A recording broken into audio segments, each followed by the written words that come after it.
తప్పనిసరిగా నీకు న్యాయము జరిగితే, ఇంకా చెప్పాలంటే నీకు పుట్టిన వారి విషయంలో కూడా దేవుడు జోక్యం చేసుకుంటాడు.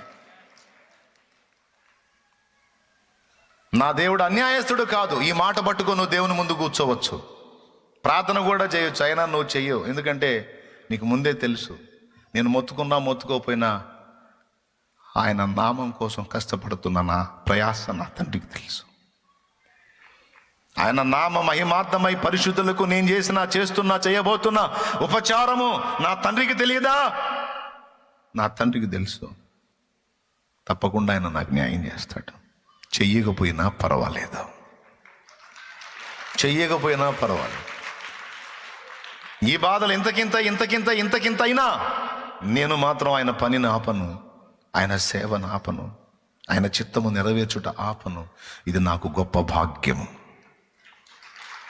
ఇది నాకు గొప్ప ధన్యత, ఇది నాకు గొప్ప భాగ్యం. ఎందరికో లేదు, పిలిచి నాకు ఇచ్చాడు నా తండ్రి. ఆయన ఇచ్చిన ఈ స్థానాన్ని నేను కోల్పోతే అమ్మో నాకు మళ్ళీ దక్కదు.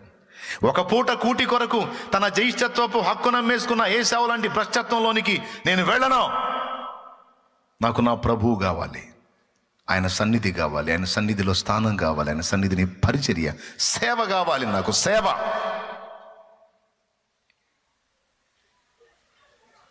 అని దేవుని ప్రేమించి దేవుని సేవకు ఆయన పరిచర్యకు వచ్చిన నీ విషయంలో నువ్వు ప్రతిఫలం అపేక్షించకపోయినా, నీకు తెలుసు దేవుడు న్యాయం చేస్తాడని, అయినా నువ్వు దాన్ని లక్ష్య పెట్టకపోయినా తప్పనిసరిగా దేవుడు న్యాయం చేస్తాడు. ఎందుకంటే ఆయన రాయించాడు, తన నామమును బట్టి మీరు పరిశుద్ధులకు ఉపచారం చేస్తున్నారు, ఇంకా చేస్తూ ఉన్నారు, ఇక చేయబోతున్నారు.